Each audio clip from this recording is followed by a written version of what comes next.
This is a multi-part HOA story with updates. I also have more stories on my podcast, link in the description. This one's called HOA Tried to Tow My Legally Permitted Vehicle Twice in One Day, posted by Desert Nurse 760.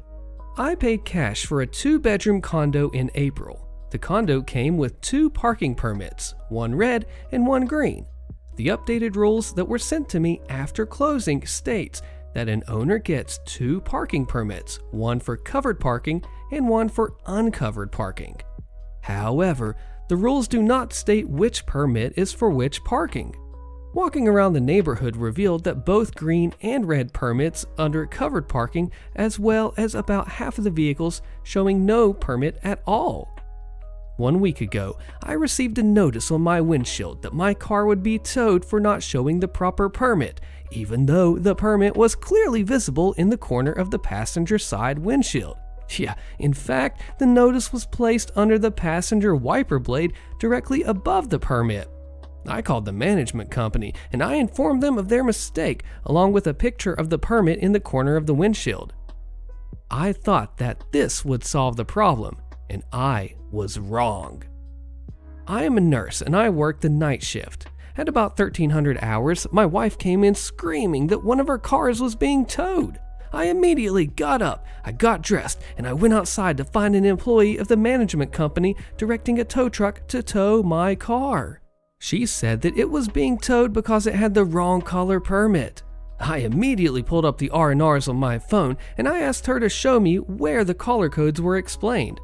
She couldn't do that because that explanation doesn't exist in the rules. But she refused to stop the towing company, so I had no choice but to call the police.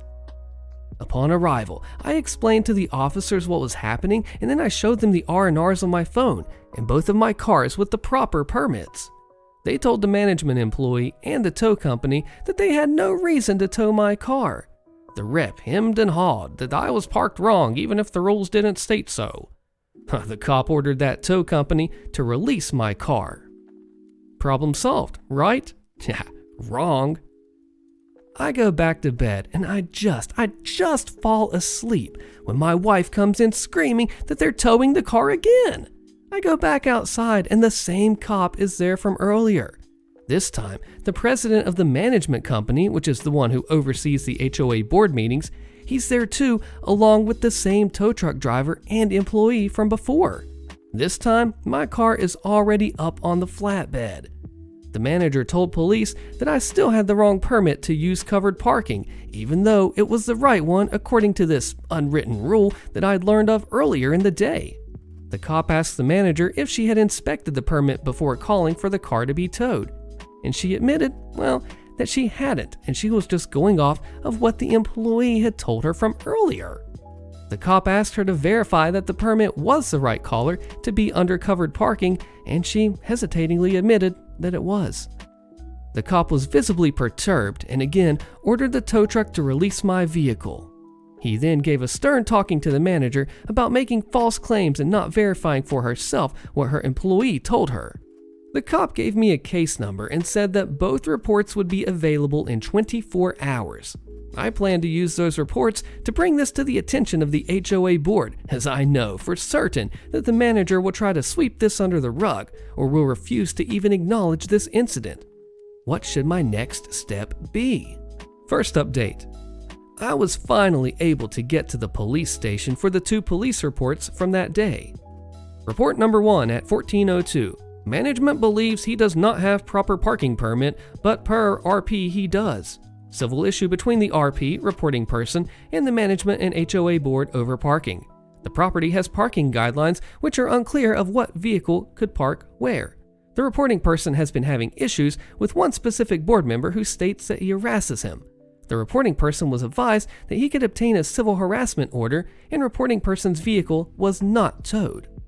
Report number 2 at 1800 says, the subject has credentials to park where he was told not to park. HOA did not verify before calling tow. They have been counseled.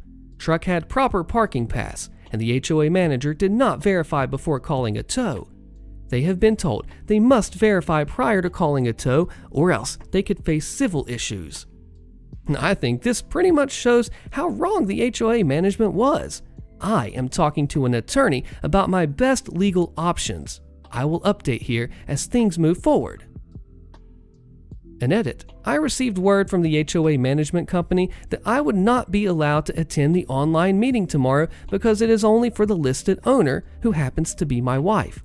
And I have a full, legal, valid, and notarized power of attorney that gives me exclusive rights to discuss the property with the HOA board and HOA management. I shot back a nasty email telling the management company to go back to law school. There was an attempt to bar me from the meeting 2 days before it was scheduled. For reasons that I won't go into now, the condo is held in a trust with my son as a beneficiary, which means, from a legal standpoint, he is the holder of the deed. The HOA management company tried to argue that only deed-holding owners can participate in violation hearings.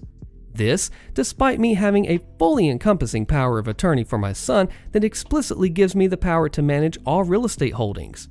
In the end, my son sent an email to the HOA management designating me as his representative in the matter, and they were forced to accept it. However, the meeting was postponed until August 3rd. OP then says I was banned from r/HOA for my previous post. Apparently, they don't take too kindly to people exposing the HOA's screw-ups. From the first viewing to the close of escrow, I have always been the POC. The POA specific to this property has been on file with A, the escrow company, and B, the BIA, the condo is leased on Indian land, and C, my financial institution, and also D, the HOA management company, which is the one causing these problems, and E, the home insurance company. The HOA management company did not even know any of my son's contact info prior to the 24th, as they have never had any reason to interact with him due to the POA. This was a ploy to prevent me from representing myself at the hearing, but it backfired on them. The next update says, if you've been following this saga, you'd know that the HOA had originally scheduled my parking violation hearing for Monday, July 28th, and then they moved it to Tuesday, August 3rd, which is tomorrow. I just received an email stating that they have again rescheduled it for August 17th. I am fairly certain that they did this to conform to California's open meetings law that states that HOAs must announce all meetings ahead of time to all HOA members. They failed to do that for the first 2 scheduled meetings, and apparently someone got wise to their screw-up. I'll keep you posted on the 17th. Today I received a letter from the HOA management that I have violated CC&R and R&R regulations by posting my open letter to HOA members on the HOA bulletin board that's located at the front of the complex next to the mailboxes.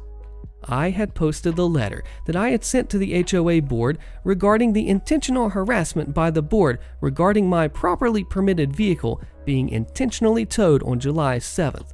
I went through both the R&Rs and the CC&Rs and could find no mention of HOA members posting on the HOA bulletin board being illegal.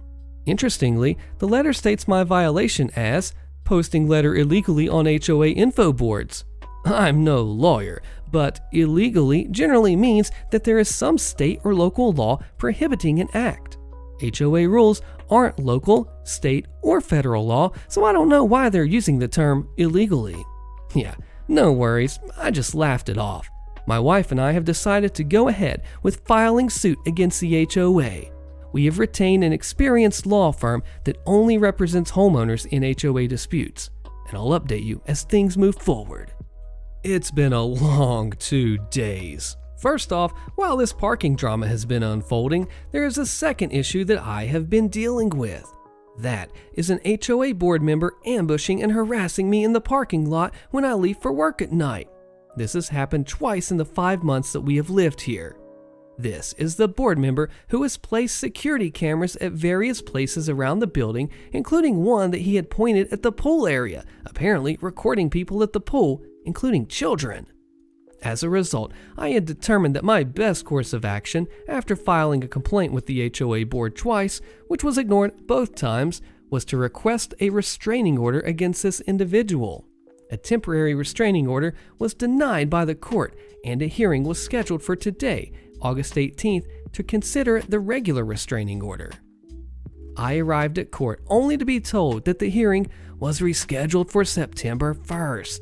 Important to note is that I received no notice of the date change as is required by law. Upon arriving back home, I was greeted by an email from a high-priced HOA law firm out of Los Angeles. The letter basically states that they are representing the board member and that my RO request has no merit because he was acting within his duties as an HOA board member.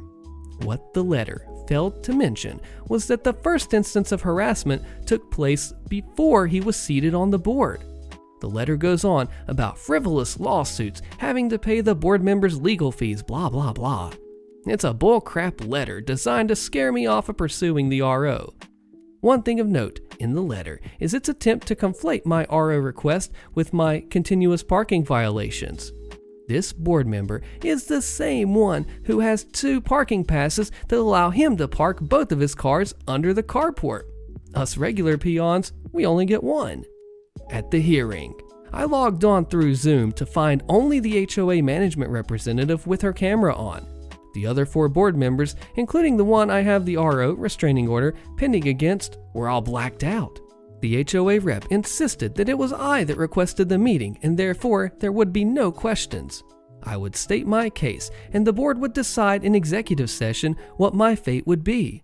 I argued that it wasn't me who requested the meeting, it was the board that sent the violation notice to me.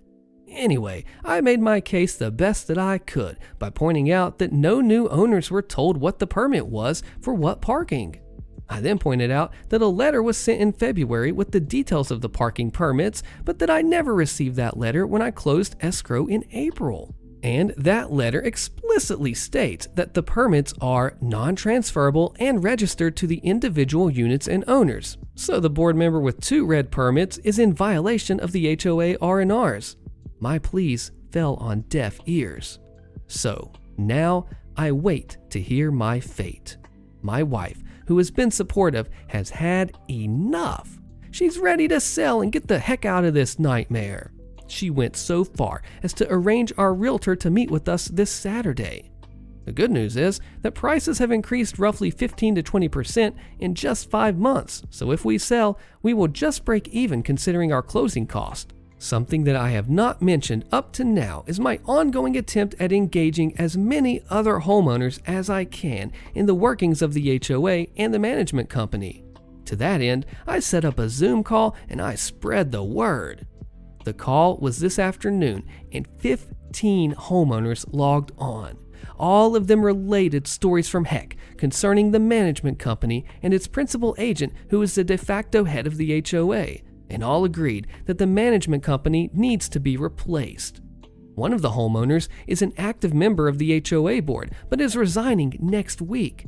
He indicated that 2 other board members are either resigning or moving, so there will be 3 empty seats on the board. Of the 15 on the call, 3 agreed to be nominated to fill those empty slots. It's a start towards cleaning up the HOA board and replacing the management company with a competent one. Lots of you have messaged me asking for an update. Since my last post, the number of disgruntled homeowners who are unhappy with the HOA board and the management company has grown to 46 out of 120 units, a fairly sizable chunk. We have been having weekly Zoom meetings to strategize our responses to the monthly HOA meeting, which happened on 9/22. We had sent a letter to the board prior to the meeting indicating that we had 3 homeowners who were willing to be appointed to the board for the remainder of the term, which expires in February. As I posted earlier, there are 2 board vacancies and another board member, which is the one who has been harassing me, is in escrow and should be closing this week. Our grievances were simple. We are unanimous that the management company should not be in control of the HOA board. The board should control the management company.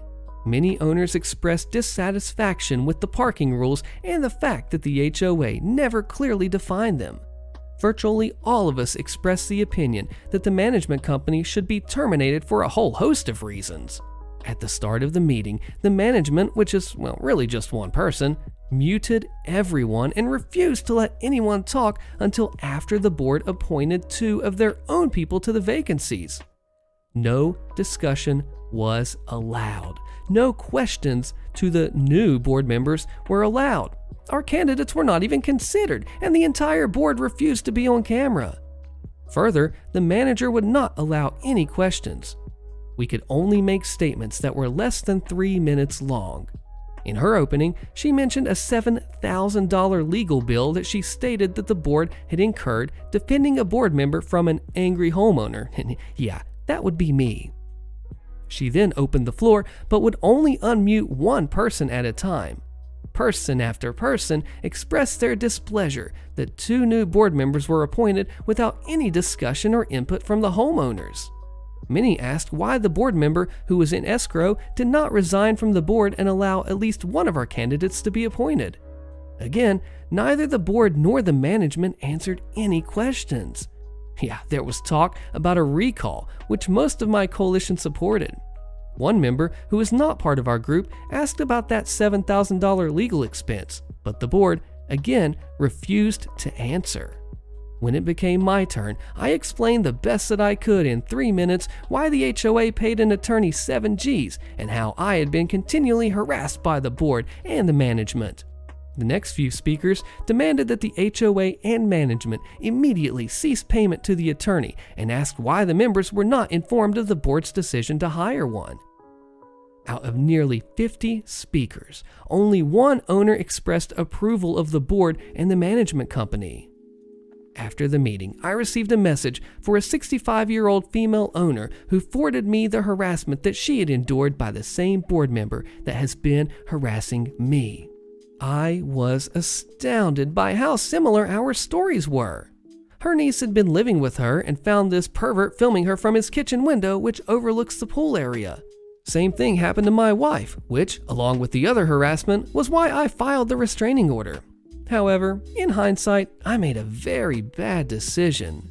When I discovered that his condo was in escrow, I withdrew the restraining order, thinking that he would soon be gone. After discovering this, I immediately sent the board a letter asking why someone who has a documented history of harassment was allowed to be appointed to the board in the first place. I received no answer. My group will meet on Zoom on Sunday to discuss what our next moves should be, and I welcome your input. It's been about a month since I last posted, so here's a quick update. After the previous HOA meeting on 9/22, every homeowner received a letter stating that the board was levying a one-time $185 assessment fee to cover legal fees of $10,000 incurred by the board to defend the, now no longer, board member from my restraining order lawsuit and to cover the recall election that was called for, but then rescinded by my group. It was pointed out by one of us, who happens to be a lawyer, that every HOA board member must be covered under a director's and officer's liability insurance policy. The question was asked why the board did not file a claim on this policy before levying the assessment fee, and why we were being charged for an election recall that never happened. To date, the board has not responded to either question. On the legal front, I attended court on 9/1 to formally withdraw my restraining order complaint on the board member who had been harassing me. I did it because the MLS listed his condo as in escrow, and I figured I wouldn't need a restraining order if he was moving out. The attorney hired by the HOA was there, and the judge asked him if he agreed with the dismissal. He answered that he did. Case closed, or so I thought. A week later, I get a certified letter that they are suing me for attorney fees and costs. At the time, the bill was just under $10,000. The letter claimed that because I withdrew my complaint, the board member was the prevailing party and was entitled to recover attorney fees, and listed a number of court cases in his defense. A quick Google search revealed that all of those cases involved contract law, not civil restraining order cases. So I typed up my response and then I filed it with the court. The hearing to determine if I owed them $10,000 was on October 21st. It took the judge less than 3 minutes to tear their argument to shreds and dismiss their case. Ergo, I'm not paying a dime to the board member or the HOA who hired the attorney. Keep in mind that this board member had resigned on 9/24 when his condo sold, and the HOA attorney was still being paid to defend him. He didn't even come to court as he has moved out of the state completely. On 10/27, there was another monthly HOA meeting. Again, the board allowed no Q&A, just 3 minutes per person. About 30 owners showed up. The day before, the HOA sent out a blast email to owners telling them that the legal fees had increased to $12,000 because of a resident who continues to cause trouble with the board, and that the $185 assessment was to cover that, while they acknowledged that the recall effort was off the table. During my 3 minutes, I explained in bullet points the lawsuit and that the HOA's case against me to collect attorney fees was denied and dismissed by the court. Others asked why the homeowners had to foot the bill for a civil issue not involving the HOA. Again, the board refused to answer any questions and told everyone that they could email their questions to the board. What a frickin' cop-out! I mean, I understand that there has been considerable pressure mounting on the HOA to explain why the D&O insurance wasn't utilized to pay the legal fees.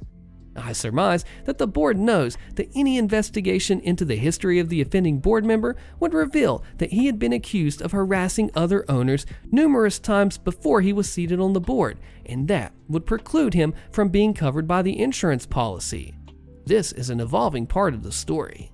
On the parking issue, I discovered that the woman who signed the authorization to tow my wife's car is not an HOA employee or a board member, nor is she employed by the management company. As far as we can tell, she is simply a friend of the manager. California law requires that the person authorizing a tow do so in an official capacity as a manager, board member, or employee of the HOA. Bringing this to the attention of the HOA and the management company has got me nothing but silence. I am considering pursuing this in small claims court, as there is another owner whose car was towed that day who was also never provided with the parking rules when they purchased their condo. They are definitely suing the HOA in small claims to recoup the towing fees of nearly $400. That's it in a nutshell, nothing earth-shattering. I was relieved that the judge found in my favor in the lawsuit, and I know that a number of owners are demanding answers from the HOA board. My group is setting our sights on the HOA board election coming up in February. There is nothing the board can do to stop that from happening. Update in the comments. Commenter says, sounds illegal to me to have an HOA foot the bill regarding a civil matter. That guy should have to pay his own legal fees, but I'm not a lawyer. Plus, why is the HOA lawyer still representing him after he sold his unit and isn't on the board anymore? Seriously, that's messed up. OP replies, those are the exact questions that are being asked of the board. They remain silent to all inquiries. Another commenter asked, I want to know who actually hired the lawyer and who is going to end up with the bill when these schmucks get booted off the board and the new board tells the lawyer to pound sand. And OP answers, according to the first letter I received from the attorney, the HOA through the management company hired him. However, nothing in the last 3 months' budget indicates that he has been paid, which is strange. This is a high-dollar LA legal firm. I know for a fact that they don't work on contingency. So somebody paid them, we just don't know who or how it was done. This is truly a mountain out of a molehill situation. I mean, a parking situation goes bad. The HOA tries to take advantage of OP, and they just say, oh, we're going to nail him for this. We're going to make money. We're going to do the things we want to do that are awful. They expect him to just take it lying down like, oh, okay, well, I got towed. Sorry, guys, it won't happen again. But no, the HOA messed with the wrong guy here. He fights back. That's right, he even meets resistance. His wife's ready to move, but he stands his grounds and said, no, we can take these guys on. He pushes harder, ends up lawyering up. They take this to court because he knows it's not just the parking, the HOA sketchiness and the awful things they do. It's the literal harassment from the board member. He knows deep down that this crap can't fly, and he says, hey, I'm not going to take this parking junk. I'm going to push harder. This jerk has to go, restraining order and all. Unfortunately, he lifted that restraining order. Well, after he lawyers up, he ends up winning over the judge. 3 minutes flat, just completely took him out. All those times he was in those Zoom meetings, took those 3 minutes and just delivered the pain just right through in those bullet points. And at the end of this all, after he comes out the victor, he finds even more sketchy HOA dealings underneath it all. Who's paying for this guy? Why is it not marked as such? Where's this money coming from? Insane story, OP, and I hope that everything gets better for you in the end. What do you think? HOA finds me, but I'm not even part of the HOA. With updates. Click the video on your screen. You don't want to miss the crazy story and the fallout here, and I will see you in that next one.